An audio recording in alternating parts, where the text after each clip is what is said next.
Hey everybody, welcome back to the Young Playwrights Guide. I'm Jim DeVivo, and this is conversation number 9 in our series, and today's guest is Shabazz Green.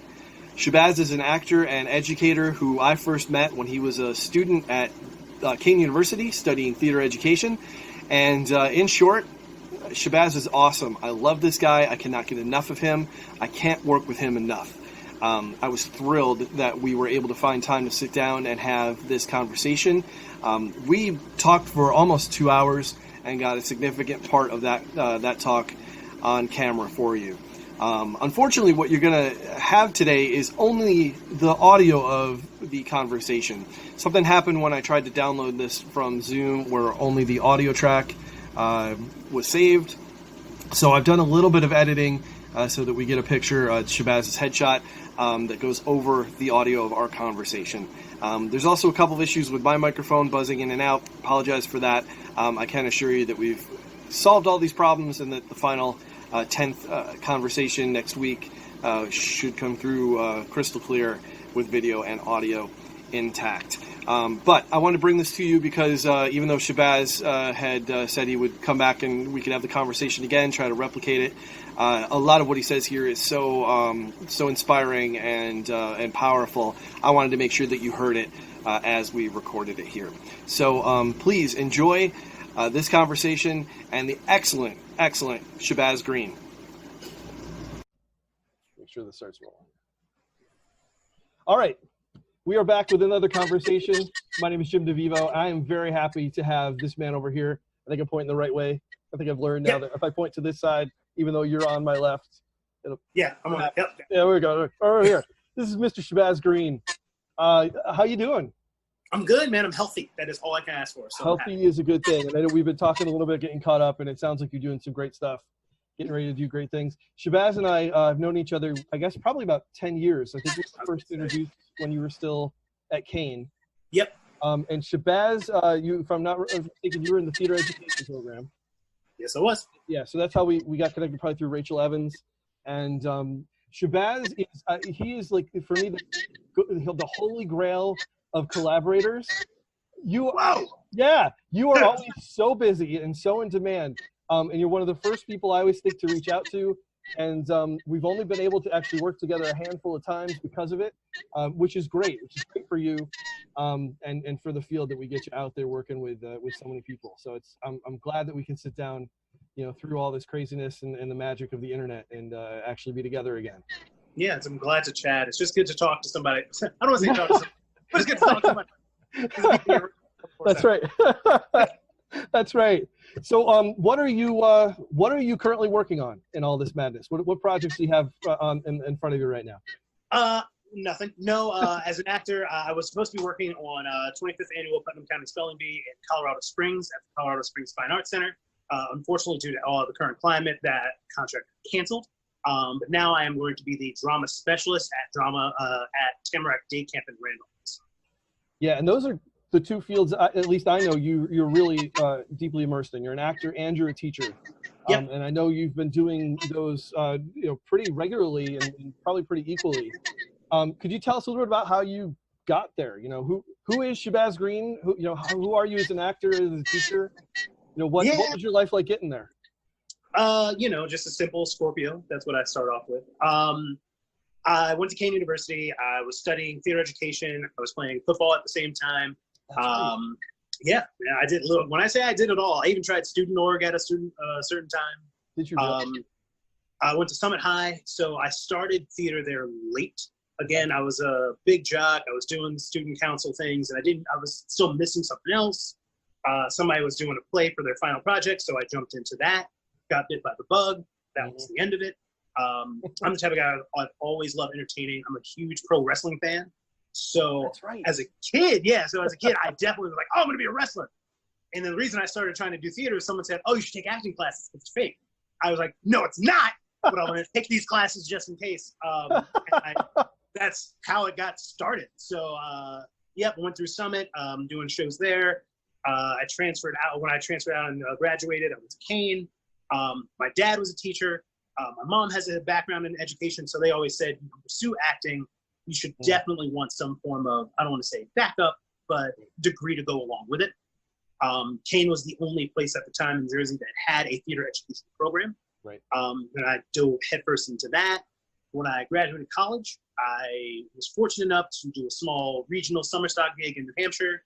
Right after that, to TYA tour nationally. I did 2 national tours for 2 years. Got my off-Broadway in New York, and then it kind of hit the ground rolling once I joined Equity. It's good. It's almost like you were destined for it. I mean, I like to think so, because every time I think about turning the other way, something pushes me back in. Yeah, well, there you go. There you go. Tell me about that experience in high school then. Had you had any kind of interest even in the back of your mind? You said you like to entertain people. Yeah. And I know that you have that kind of personality. You know, you got that fun personality. You have a great sense of humor too. So did you have that, you know, in the back of your mind? Was it really just accidental? I mean, I'd love to know more about that. Yeah. Like I said, so as a kid, I'm the youngest of 4, so I always want attention. Duh. That's why we do this profession. But yeah, so I love Disney movies, and I could mimic any voice. I was repeating things and jokes that I saw. Mm-hmm. Middle school was the first time I ever auditioned for a show. Okay. That's, again, I remember the career day that we had where I said, I want to be a pro wrestler. Someone said you should take acting lessons. They were holding auditions for The Sound of Music. I have no clue what The Sound of Music is or who I'd be in it.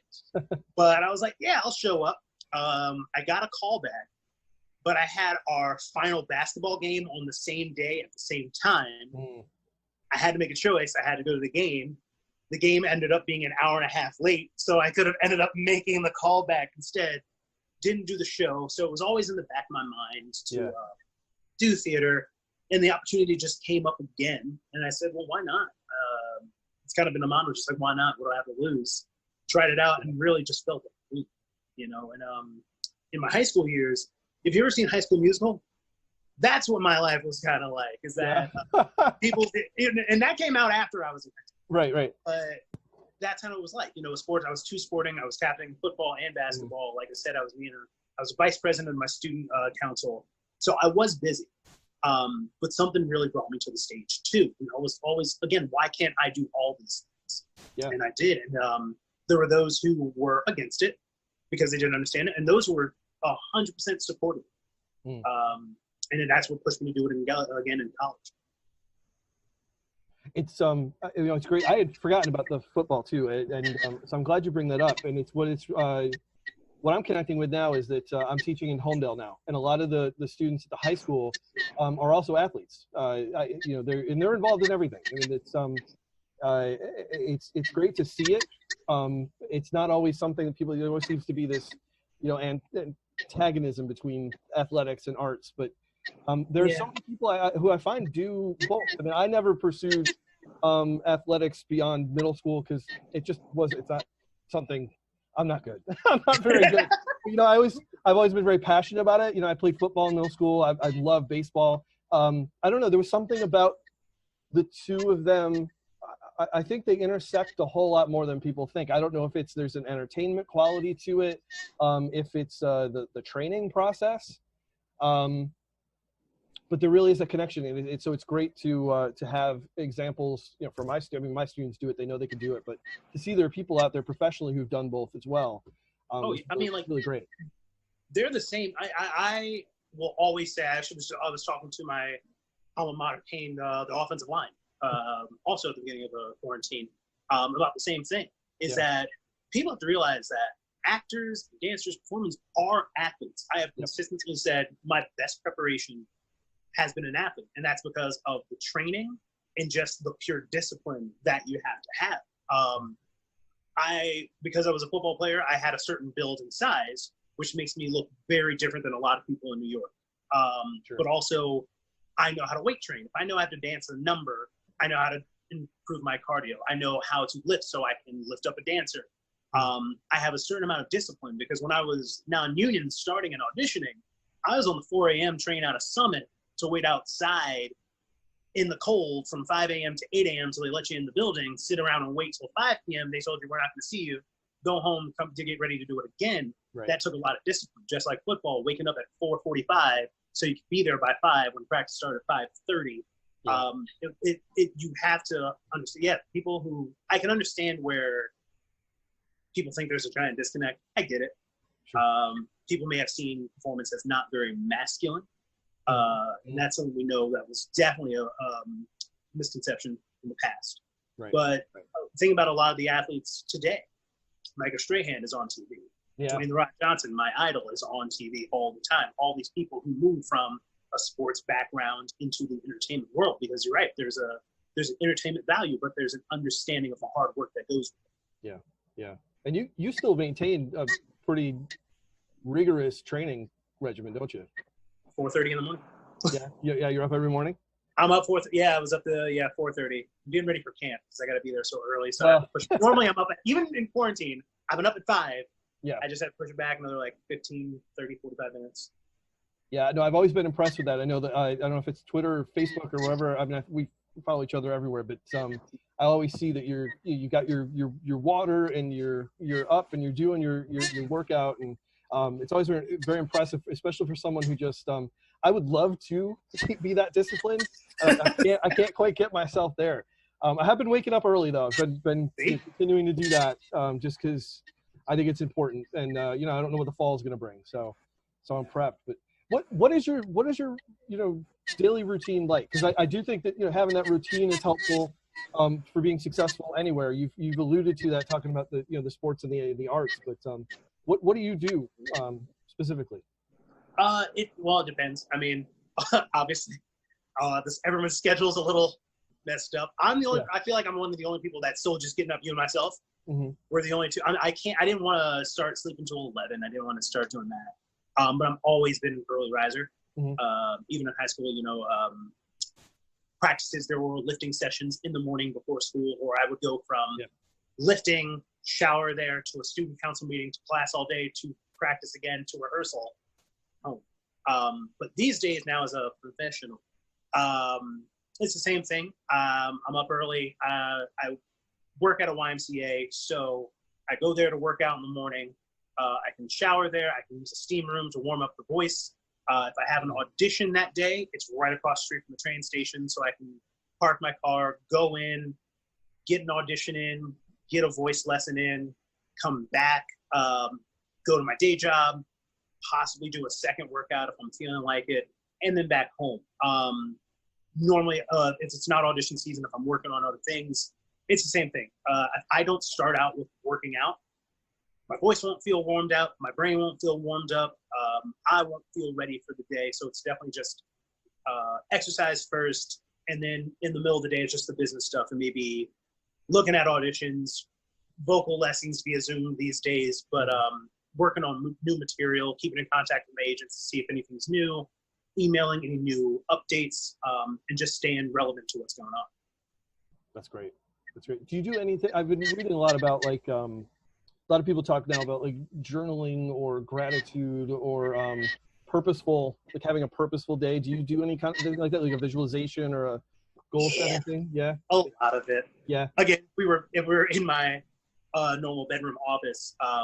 So I got into that actually about 3 or 4 years ago. Okay. Of just understanding. I started journaling when I started auditioning about 10 years ago. So journaling really helps you because, again, when you're non-union or even when you're union, you're sitting in that room, there can be a lot of things that are happening. A lot of people can either be, I don't want to say talking too much, but they can be talking negatively, even those who are talking positively. And journaling helped me keep my mind focused, either what I'm about to do or what I ate in the morning, just all the things I wanted to. But I also do a gratitude journal. So I started off with just three things I'm thankful for each day, which turned to 5 things. Now it turns into 10 things a day that I'm thankful for. That's great. I'm still a heavy journaler. The thing I do most is actually make my bed first thing I wake up in the morning. Mm-hmm. It's the first task you complete. A lot of people, have you done that? Unless someone's still sleeping next to you. But at least pull that cup side up. But that's right, and then the last thing I do, I have a lot of mantras that I do. Do you? And by mantras, I mean literally just words I type on a Word doc, printed it out, and I have them posted on my wall. Mm-hmm. Even when I go away to do a show, I will do the same thing. I'll print them out, tape them on the wall. Maybe 1 or 2 things I'll write on the dressing room too, just to stay positive. Because as we can see, there's a lot of negativity that can happen that you're not responsible for. Yeah. But you can only control yourself most of the time. So I do a lot of that. That's great. I'm glad to hear that. That's actually been a theme that everyone's kind of had in each of these conversations so far. Going back to the first one with Tara Henderson, I think this really just kind of opened me up to this world. Yeah, Tara, right? I know it's kind of been like we were talking about before. This has been a great way to just connect with these people who I haven't seen in so long and be a part of it. But it was Tara who said for her, like a turning point for her in the auditioning was realizing that she wasn't auditioning for the role, it was for the room. And so a lot of those things that that you just mentioned really went into that, this idea of she can only be yourself when you go in, make the connection with the other people, have this positive attitude. Really, is really what it comes down to. Self, not only for the self but toward each other, and that's been the sort of thing for her that really has led to more opportunity. I think it's the thing that when you're really starting out as an actor or however you're in the business or even just in life, I think it's the thing we don't understand as much coming from that teenager perspective. But for me, it was the main thing too. When I started to focus on myself and only, I could only think about what I needed to do, what did I want to live by. That's when things started to really turn around. I started to feel better. And it's strange to have to focus there in a business that's so centered around, how other people see you and how they place you into these, roles. I mean, think about because in this business, you get a picture of my face before you know who I am. Mm-hmm. It's not the backside of that resume. No, it's the face. Yeah. Before anything else, you're thinking about the business profession. Do I look cool? And I can say, I agree with Tara, who I miss now. Just text her.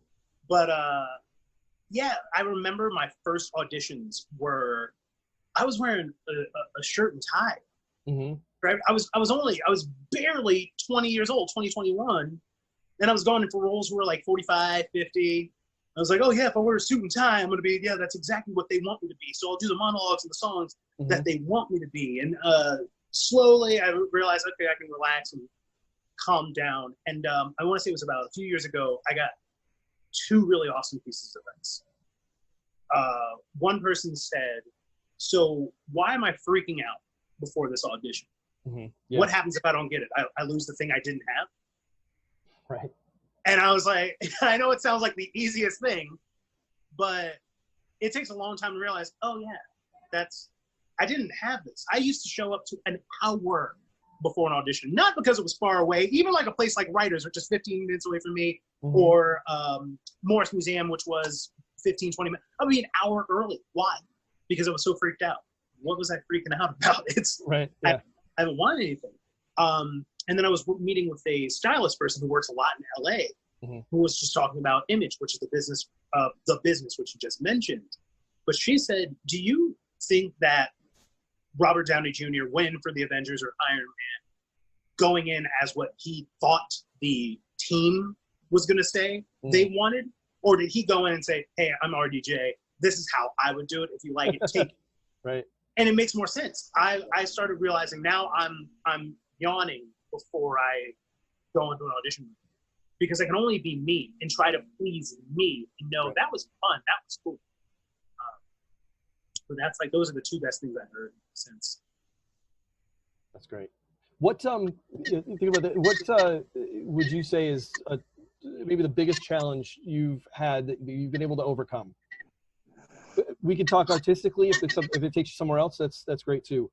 Can you hear that in the background? Sorry. I can a little bit. That's all right. We just had the phone. My kids were on the phone, so it's we can. No, I know. I think someone's cutting something apart. That's all right. I'll just bring this closer. Man, I've overcome a lot. I think. I don't know what to say that not as negative as I've overcome a lot. Yeah, no, I get you. Yeah. No, because I've been thinking about this. It's a 10-year span since college to now, and you just learn a lot about yourself. The first thing is that this business is very different, and people want to say, everyone knows it's hard, but a lot of it's trial by fire. There's a lot of learning that you got to understand. And we just talked about that, how it might come in your teen years, and that's a first level. You keep Right. learning it. Even in your 20s, there's more to you to learn. And then in your 30s, you realize, oh, I'm nothing like that 20-year-old, nothing like that 16-year-old. So that's where, that's the evolution. I overcame two real big things. The first, which is the most recent, I overcame knowing my limitations. Okay. Performers will always say they can do anything. Every actor's like, no, I can be that. I can be a soprano. I know I'm a bass. I can be a soprano. We're going to make those assumptions about ourselves. But as we were talking before, I've luckily, knock on wood, I've had a good string of past 4 or 5 years of a lot of work each year. And I hit a point where I was burnt out. And I didn't realize I was burnt out. So I was on a contract and I cried. And I was like, what's wrong with me? Oh, I'm tired. I was so used to letting out the suitcase, filling up the suitcase, audition, callback, tape an audition, just the thing is like you didn't know how to slow down. And that's very hard for people to do, especially when you're young. You think you need to make it to that audition. I have to try to get to that open ball. I have to try to get to that dance class. You're right. If you really want this to be a part of your life, then you have to do the work. However, if I'm tired or I'm sick, why am I going to put out not the best version of this? Now that also, I can contradict myself a lot. Right. You have to know when that is, when I'm being, I don't want to say lazy, but am I being too sensitive of tired, or am I genuinely tired? And as an athlete, you always play hurt. So I found out a little too late that I was burnt out. It wasn't too rough. I luckily had a vacation planned, a month off, month and a half off. I was back. So knowing limitations and knowing that it's okay if I don't go to everything. It's okay that I didn't book one thing. It's okay that I missed a call, that I missed submitting something, mailing something in, because there's going to be plenty more. And then the other thing is understanding me and what I have to do. Like I said, I have a lot of mantras, I have a lot of things that focus on just positive living that pertain to the acting life, but then to you as a person, and understanding more of that. Understanding that I do a lot of work. I put the work in. But there is always something more that you can do. I'm a person who hates complacency. Our football coach, Coach Garrett Kane, used to say that. Just hate complacency. I don't like always being at the same theater at the same time. If I'm playing the same role, I want to evolve a little bit. And understanding what I can do to bring that to the table. Does that mean learning at least to sing a little bit differently, do a different style, do a different song, learn a new monologue, read a few different plays, get a new outfit, work out differently to see how that affects my voice, my posture, knowing what I bring to the table. So those are the two things that I've been, over the past year, really came to life. Yeah. What I'm hearing is it sounds like it boils down a lot to reflection and self-knowledge, but also self-improvement and commitment. That's not quite the word. I had a word that it just went out of my head. Commitment. But it's you talked about not being complacent, which I think is really easy to get lulled into, or we have this sense that we need to we talk about this too, kind of fit into this box, or if I just do, maybe it's more this, if I just do the hard work, things will happen. But it's what you're saying, what I'm really hearing from this, which is great, is more of you need to know what the hard work is, or where you need to put the hard work, so that you can keep improving yourself and trying new things and reaching out. 100%. And in this climate right now, explains that better than anything. For the first few weeks, we have been here for 104 days? Not that I'm counting. 103. Something like that, yeah. Yeah, not that I'm counting. But for the first couple weeks, you don't know what's happening. You don't know what's going on. And then you understand what's going on, how serious it is. But us, we don't, a lot of people lost their jobs. Broadway closes. Shows stop. Movies stop production. TV shows stop production. It's a new way of living. But for us, we are performers, and teachers of actors. We're empathetic. We feel everything, and we emote a lot. So we might have been down in the dumps a lot the first couple of weeks. So the first couple of weeks, I was listening to a lot of podcasts. I was watching a lot of the live Zoom calls, casting directors, agents, direct everyone of what's happening in the business, and what you can be doing. And there's two sides to it. 100%. This is the time. You have that time. A lot of Broadway people would joke on their Twitters of like, we're going to be out for 4 weeks. Imagine how much better we're going to sound with all this vocal rest. Well, yeah, that's the first thing. You have time to rest now. Right. But for those that may have not been on a contract or working per se, because you're always working in that, you had this time to learn. You had this time. A lot of people were saying, I'm going to learn Spanish or Latin. I'm going to learn how to play the piano, the ukulele, doing all these. We all set up 1,001 things. We stopped after 3 days. It was, after that third loaf of sourdough bread, we stopped. But that's okay. You got to know where the work's going to come in. This is a very tough time. So, I struggled with this. I do as I say, not as I do. I struggled with this a lot. One of my best friends was so angry with me saying, I feel like I should be doing more, but I just don't feel like doing more right now. Yeah. Well, that's okay. You didn't have to do anything because we don't know when right now is going to be fixed. Yeah, right. So it's okay. I told my mom the other day, it's okay to take a nap for a half hour at 2 in the afternoon because we don't know what's going to happen. It's okay to, you know what? I haven't started watching Star Wars, which is the thing I'm going to start doing. It's okay to sit down for 3 hours to watch one movie.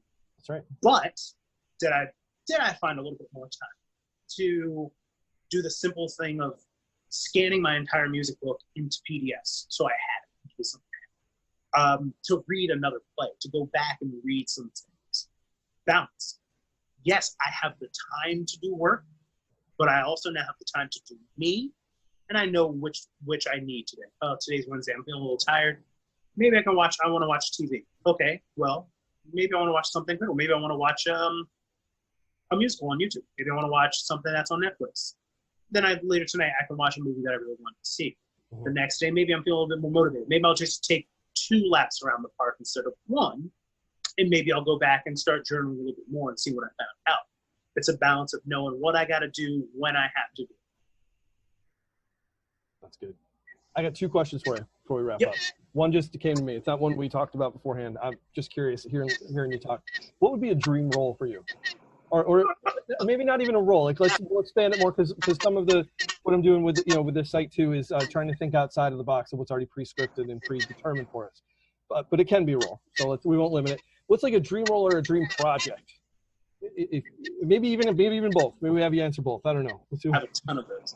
No, so I always tell people if I had a role that I want to play on stage, it's Roger Debris and the Producers. Because I think that would be so hysterical. Oh, that would be awesome.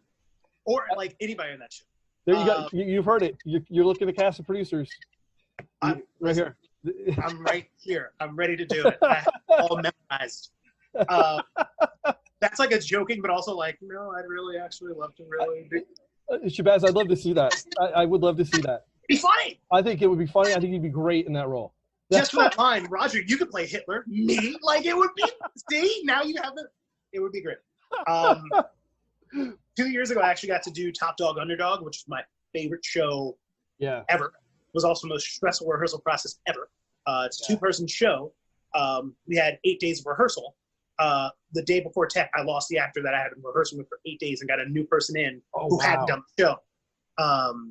So, but like I got to do that show and it was awesome. So that was a dream role for me.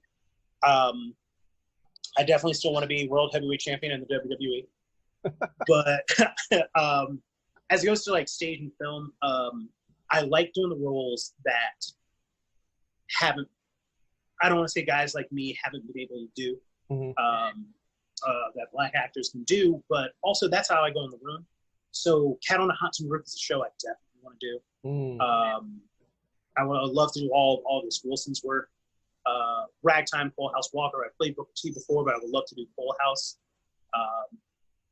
And a lot of those different roles. Would love to play Sweeney. Would love to do. I'm a straight play guy. Yeah. So I like latching on, like I mentioned, the Cat on a Hot Tin Roof. Yeah. Would love to do some work like that.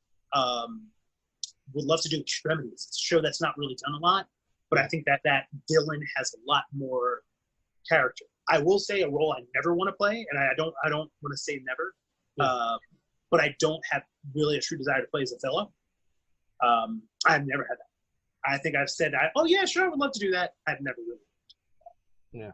But Hamlet, yeah, sure. I would love to find those characters to do that. There's something a little bit deeper. I got to do a musical called Intruder that there's a lot of layers to it, and I was playing the bad guy, which was very unique because it was a black guy in this role that was, I don't want to say meant for a white person, but cast for white. It was.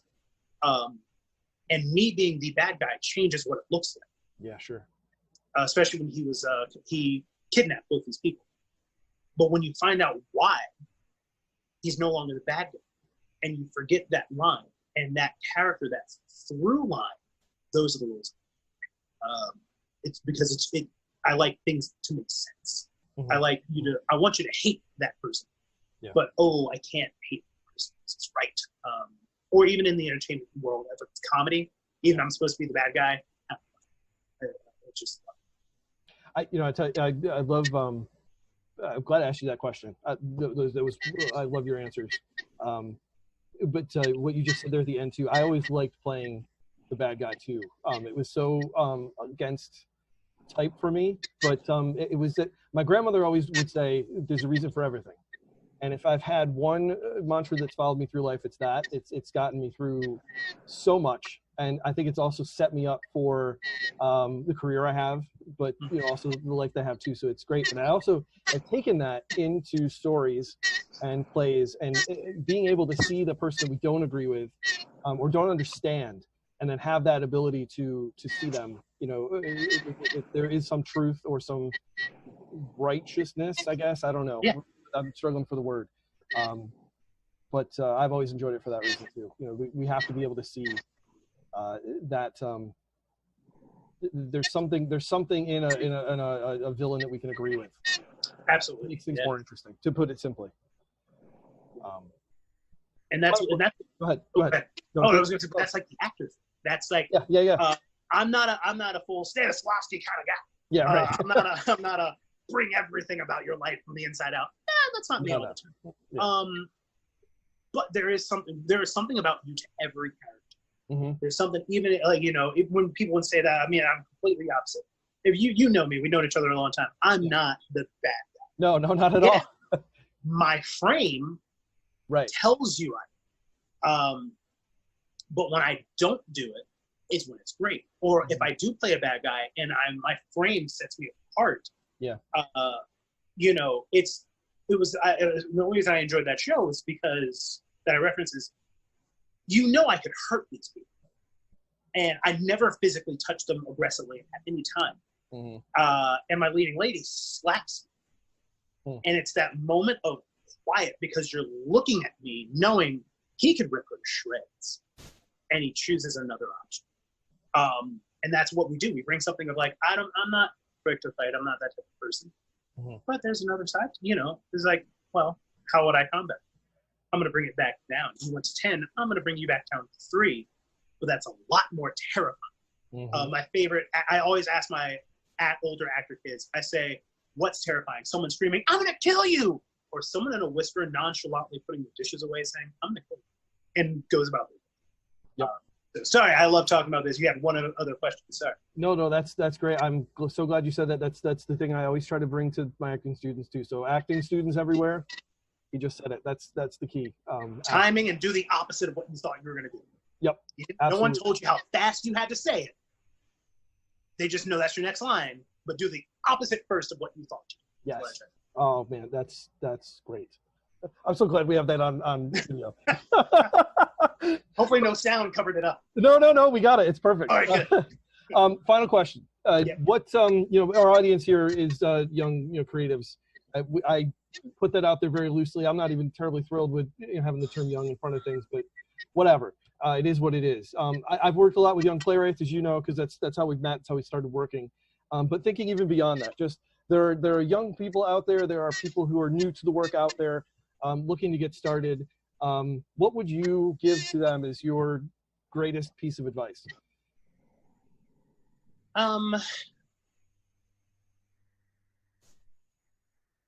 Everyone's gonna, that's again so subjective. Everyone's gonna give you, be kind to everyone in the room, be nice, be yourself, be professional. Everyone's gonna, I think when you say that, it's very from a good place, but I don't want to say it's common knowledge. But it is. Of course, you know to be early, not an hour like I used to be, but be early, be prepared. You know that. You know to treat everyone with kindness. You know never to talk malice in the room. You never know who's around.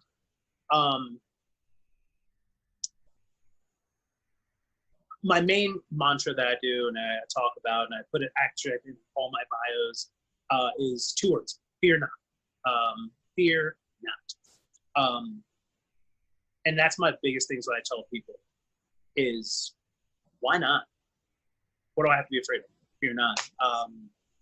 You know the work that you have to do. There's no secret. There's no magic pill. There's no magic water. There's nothing. There's just work. Don't be afraid or be too cool to do that. You know what you want. And that was like something I was going to go into. I forgot that I mentioned that what I would come was betting on yourself, was gambling on yourself.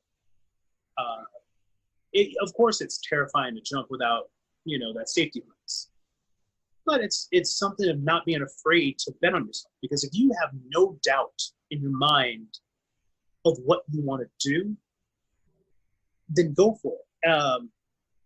And there's no failure. Don't be afraid to say, I wanted to be an actor, and I went down the path of writing a script for a friend's web series, and now I'm a writer. There's no problem with being an actor and going into stage management. There's nothing wrong with that.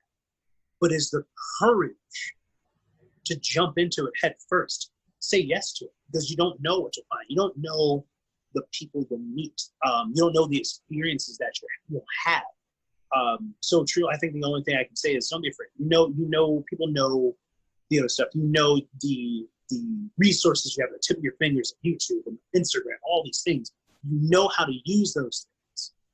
Just don't be afraid to use them to get where you want to be, if that's truly where you want to be. That's great. That's the perfect way to end it. We're going to leave it there. I love it. I appreciate you so much. I thank you so much for doing this conversation with me. I think there's a lot that you've said and shown us that's going to be very useful to everybody out there. I just it's good to see you. I can't wait till we can work together again. And I'm begging for it. I'm trying to do more workshops and things outside when I'm actually not working on a show, and I want because I do bridge that gap and work with more kids and get them to understand some of the other things. I'm hoping it's good to see you. I'm hoping you and I can, after 104 more days, probably of quarantine, that we can get out, do some stuff, re-collaborate. That's right. Someday soon. But it's good. It's good to start collaborating again with you here. Thank you so much. And we'll make sure to link all Shabazz's socials and other ways you get in touch with him in the comments of the video. But thanks so much. Appreciate it. It's my pleasure. Thanks for having me. All right. Be well. Thanks. You too. Take care. All right. Bye.